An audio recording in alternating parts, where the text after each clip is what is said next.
Hello, this is Matt on the Moon Lambeau channel, and this is a truly regrettable story. The co-founder of Ledger Hardware Wallets publicly stated on video in an interview that XRP is centralized garbage, and he said that it's not a cryptocurrency. Now, a number of things to say about this. He did end up going on what is effectively an apology tour, and so, I mean, he's saying the right stuff, so I'm willing to just personally, I know everyone's not going to feel the same way, I'm willing to just let the damn thing go, you know? And everybody's entitled to their opinion anyway. It's, you know, a big part of the reason people are so upset about this, and it's understandable, it's because, you know, people have spent their hard-earned money on Ledger hardware wallet products for many years, many people in the XRP community, and then to say that, you know, the cryptocurrency that we're interested in, like you don't even believe it's a cryptocurrency when your own product allows the storage of it. Then what the hell is it? You know? And so for people to spend the hard-earned money and then to feel like they're getting kicked in the face, I totally understand where they're coming from. And then also Ledger, they mostly did a good job in terms of, you know, from a PR perspective, how they were handling this, other than they blocked on Twitter, they blocked an XRP YouTuber. Like, WTF, mate, what's going on there? They actually did that. It's hard for me to believe that's an oops-a-doodle. So I'm going to give you the specifics. You all can make your own. I know some people are still going to be very upset about this. I personally, I'm not like mad or anything. I'm just kind of disappointed. And it's not that I want this thing to get carried on, but I do need to talk about this because it's a major development. It's trending on Twitter, in fact, this topic here. But, you know, this isn't another Charles Hoskinson type of situation. It's Charles Hoskinson, founder of Cardano, you may recall recently, in recent weeks, he said that he doesn't believe in the quote-unquote grand conspiracy having to do with Bill Hinman and ETHgate. And then he completely, at this point, like, it's clear he lied. He lied and completely mischaracterized the question that he was asked that led to him making that grand conspiracy statement. So I definitely lost a ton of respect for Charles Hoskinson. But here, the guy who made the comment that offended people, he's not pulling Charles. He's not pulling Charles. He's like, you're right. I apologize. And so I'll show you the specifics. But I do want to be clear. I do not have a financial background of any kind. I am not offering financial advice, and you definitely should not buy or sell anything because of anything I say or write.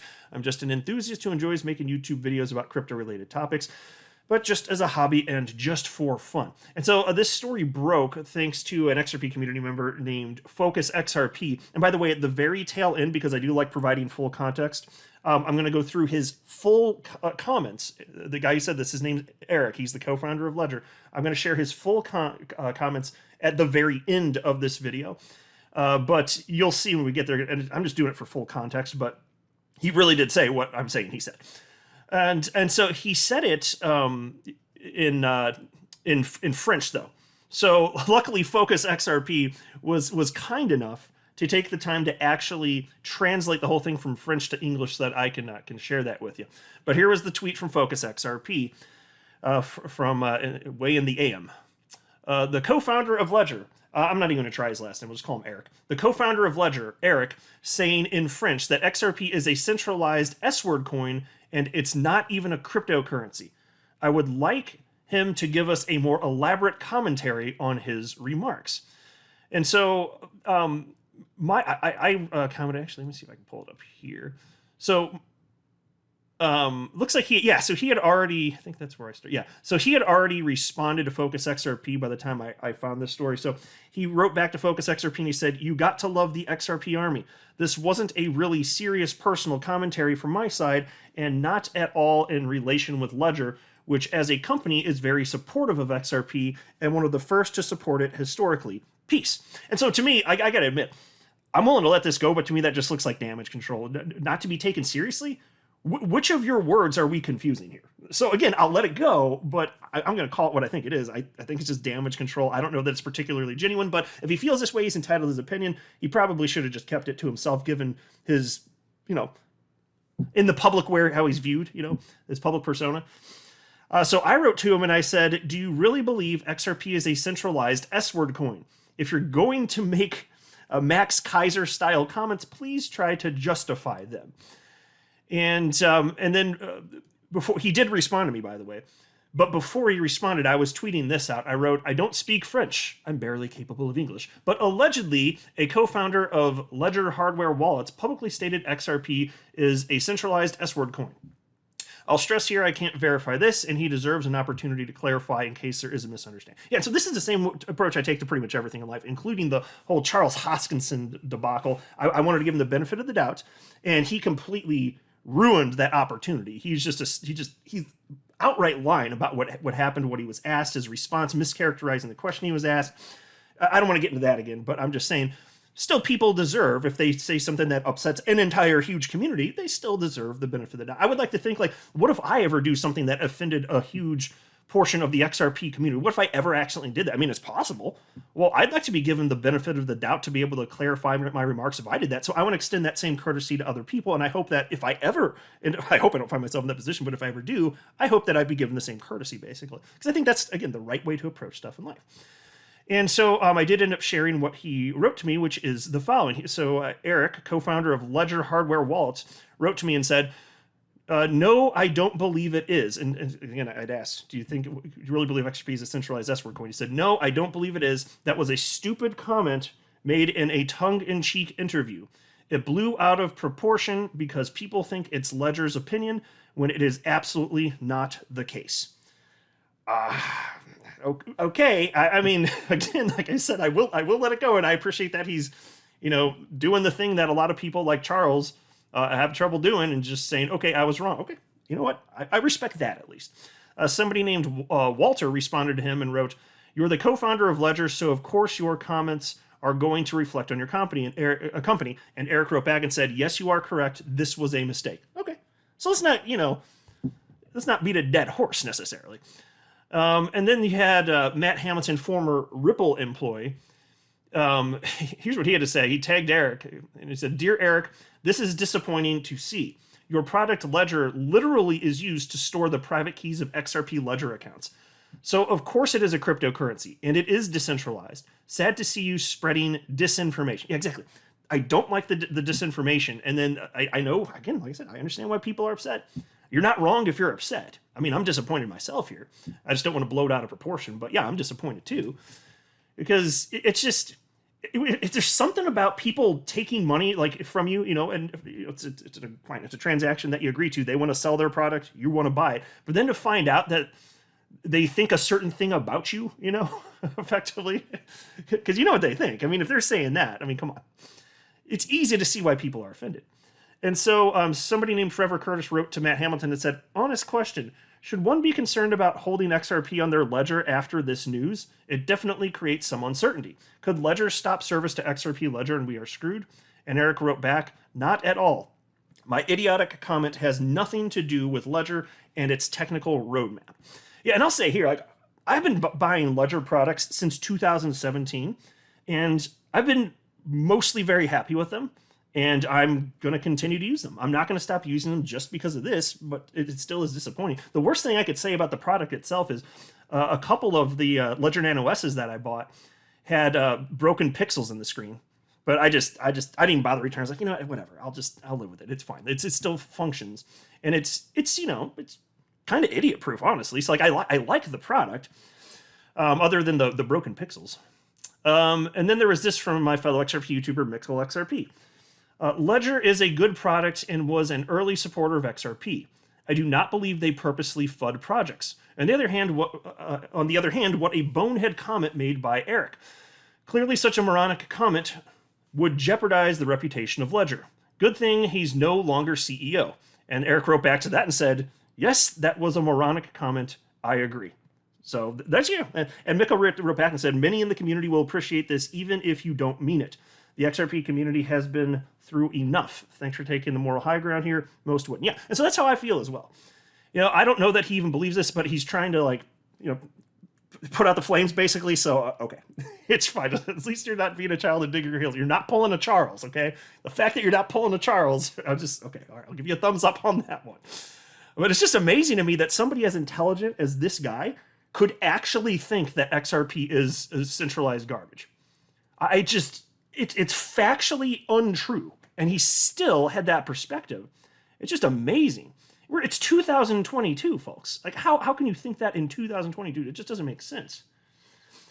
And then there was this from Focus XRP who basically broke the story, and he said, if this was a not really serious personal comment from you, then why say something instead of refraining from giving your opinion? Be honest and tell us why you think XRP is centralized garbage.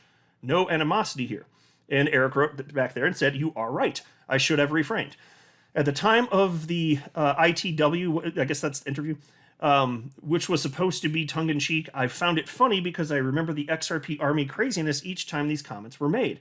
I don't even think XRP is centralized garbage, actually. Okay.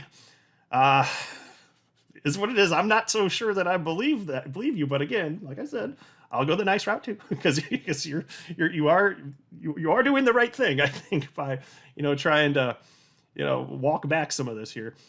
And then somebody also wrote to Eric and said, maybe a bit of clarification on your actual stance might help to clean up the situation. Thanks. I think this stance was probably true in 2016, but since then XRP has evolved a lot, especially regarding decentralization, so my comment is totally unfair as of today. I'll take that. I'm not saying that I think XRP was centralized in 2016, but it's very fair to say that XRP is much more decentralized today. Ripple has way less power over the network than way less today than it did back then. But that was part of the plan. They were just, they were taking their validators offline as others came online. So that part's true and fair. Like, I'll take that. That's fine. And then there was also this. Somebody wrote to Eric named Ticket to the Moon and said, you might be missing the point here. If you are in charge and these are your thoughts, why would we support the company at all? I believe it's time, again, data breach was the first time, to boycott Ledger Project. Okay, I'm not calling for boycott at all. I don't want the business to be harmed because of that. I'm just talking about it because this is an XRP-centric channel. Of course, I'm going to talk about this. I think that's a little bit too far. If you personally feel differently, that's fine. I respect your perspective. We need to be able to, have civil discourse and be able to disagree with each other and still be friends and all that crap, but I think that's taken it too far personally.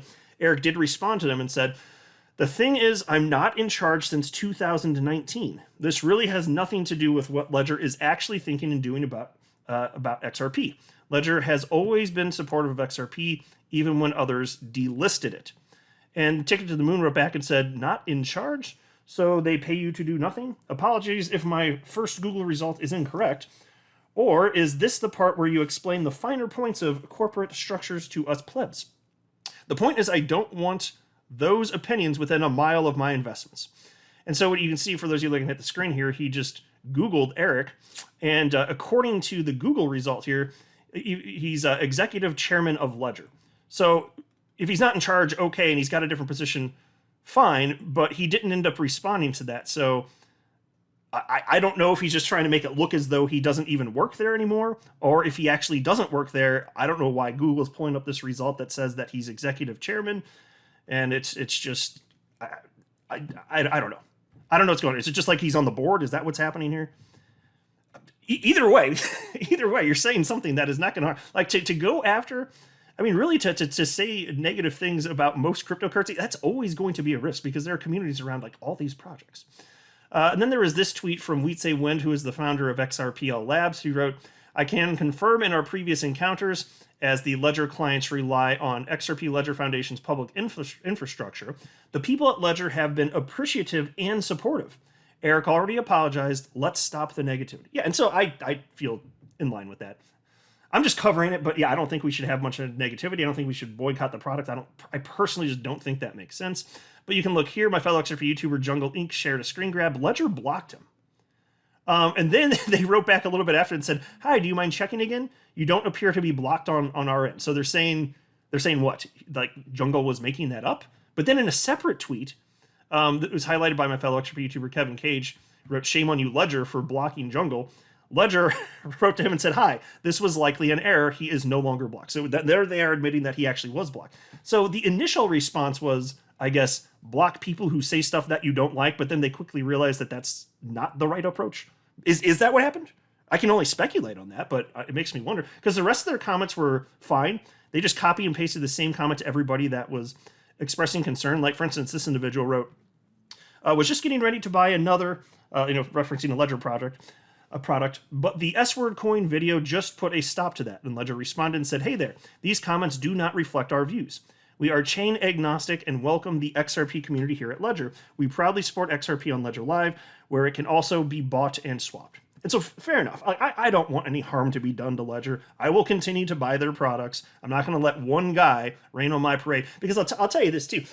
Funny enough, I was having a conversation over the weekend with one of my friends, and he said, "I will never buy a Tesla." And I said, "What do you have against that? You're never going to buy a Tesla?" I said, "Why not?" And he says, "Because I don't like Elon Musk."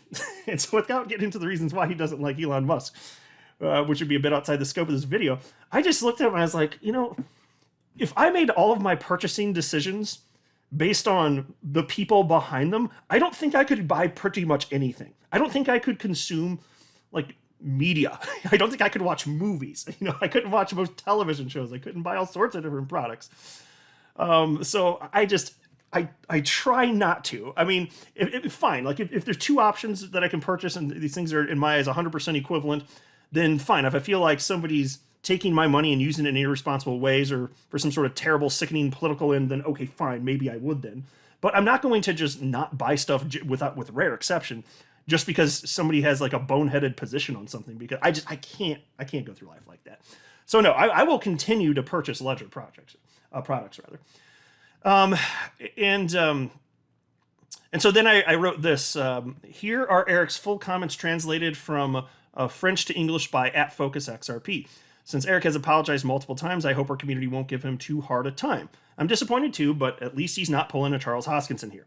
And so, as promised, here are the full context. You know what? I think I'm just going to leave it on the screen. If you guys want to read it, there's two different screen grabs here. I'll flip to the second one in just a moment here.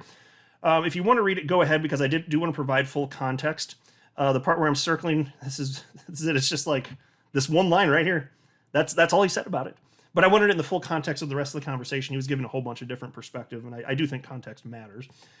And so here's the second one. You guys can just pause if you want to read any of this stuff. I was going to read it, but I'm just like, is it really necessary? Just make the video even longer, and I don't know that it even matters to most people, but I did want to put it out there just in case anybody's got the interest in it. So let me know what you think. I'll go ahead and wrap up here. I'm not a financial advisor. You should not buy or sell anything because of anything I say or write. That would be a very, very, very bad idea.